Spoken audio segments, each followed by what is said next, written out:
Hello and welcome to my video demonstrating my 3D design and development game.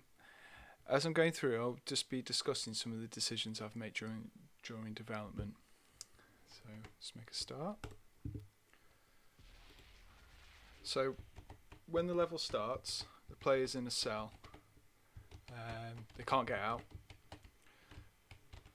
So what I'm hoping would happen is if the player came up to the bars, they should see the movement of the key.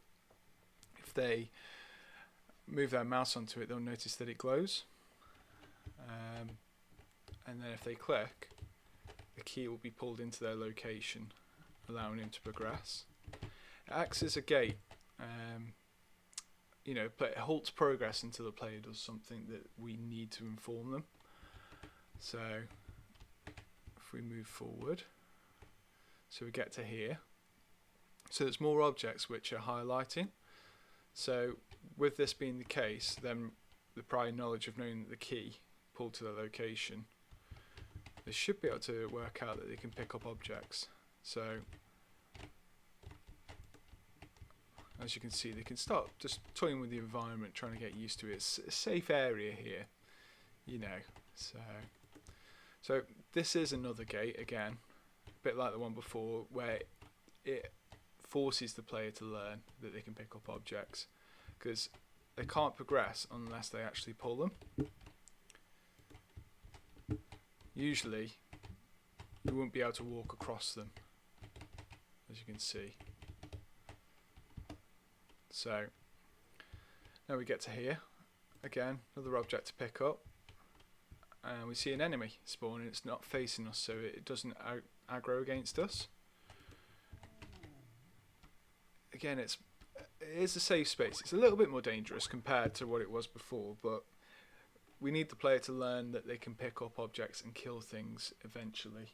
So the next area is the first real battle of the game.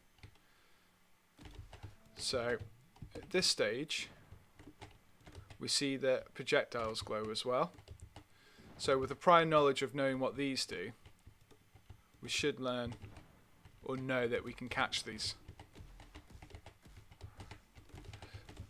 So that Calmera is quite far away as well.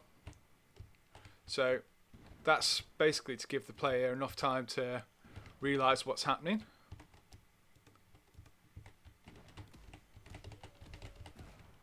There's this object flying towards them, so giving enough time to think about what they want to do, So we're going to collect some health and ammo. So now, get to here. So the jump we just made is short, but should be willing to test it with the jump to see if they'll make it. At this stage we should know that that's too big, because we know how big our jump is from there. So if they hover over the environment, they'll see that there's another object and again, if they click on it, it does something. Not the same as what it does before, where you can pick up objects, but you can pull yourself to locations. This is a mechanic that I'm using to try and break up the gameplay, try and not always be doing the same things. So get to here, press E, realise that we need a key. Okay. So pull ourselves back. So we've been everywhere else in this area. So in this area is flashing light, indicating that's the direction to go. So start there, press E, nothing happens. Go up to here again, it's the same case, press E, nothing happens. But hopefully if the player can see that the computer's there, they might realise that they need to come back this way to open this door. So we'll carry on. More health and ammo. So another opportunity for some shooting. This area isn't as hard as some of the other areas. It's just just to shake up what the player's doing. So we're directed to here via the lighting. It's a bit of a different colour compared to in there, so I'm hoping that it stands in contrast, so you know it jumps at the player's eye. So we get to here, more health and items. Bear in mind I've played this a lot, so if you're thinking it looks quite easy, it's probably because I'm quite used to the game now.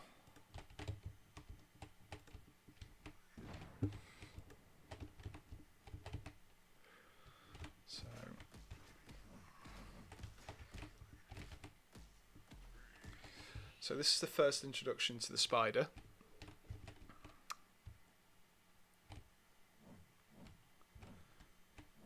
It's done in this way, so it's not as difficult. You know, later on in sections of the game there is more of them, so we just want to introduce it where it's not as difficult compared to what would be later.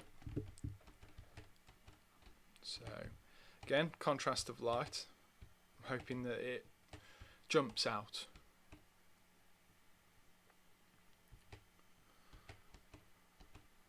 So in this section, hoping to lower tension because of the length of time it takes to get to here. I want in the player's mind them to be thinking, where are we going? You know, what is this place? So now we have the cavern. So you see lights going 1, 2, 3, 4. So from this we should know that we should be trying to get to here. It's not saying explicitly, but I think with the lighting it's kind of drawing a line, you know. So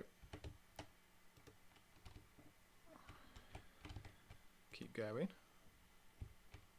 So this is the break up gameplay again, like give another one of the pillars. So with this section, we know that we need to get to there, but we can't quite get it. It's a little bit out of reach. So if we have a look around in our environment, kind of gave it away a second ago because I looked it up, but yeah, so there we go. So if you click on that, and then click on that, we get across. My thoughts are that in the beginning section when you had it, it's not meant to be difficult when it's shown it first time. This time it's stepping its game up. It's getting a little bit more difficult. So let's go across to here. So found the key that we need. We collect it. Explosion goes off and cavern's starting to fill with water. We have a look to see if there's how we get back. The telekinesis locations have gone. So now we try and get out. We've missed it. And the rock fell down anyway. If we look around, and we realise that there's a hole that's formed above the cavern. And we're back. So that section's quite narrative heavy. It's meant to be just a little bit of narrative, I suppose, but it's meant to build a bit of tension, you know, make the player panic a little bit, like how do I get out, you know. So we get to here, we're back to the harbour. So you may remember this door from earlier. If we go up and press E, door will open. That's where we went originally, but now there's a rock that's fallen in its way. So I'm hoping with this section it should be quite clear where to go, you know. There's a ladder here. If we press up against it and go up,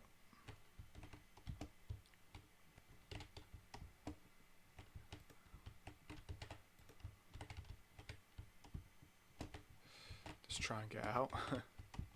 There we go.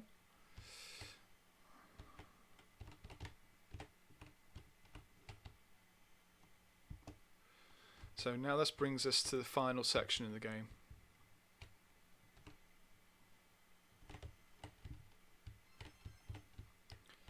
So I've place quite a lot of health and bits just to prepare them.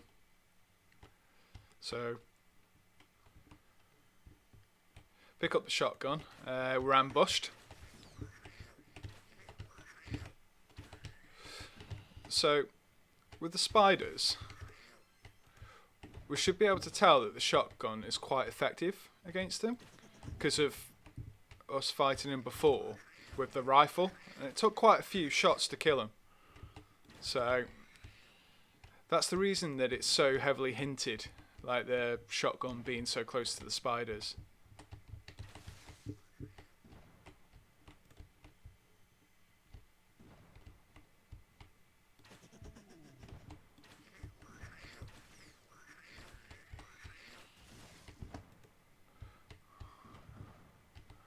And that should be nearly all of them. And there we go. So we see this pool of smoke and go towards it. And that's the end of the level. Thank you for watching.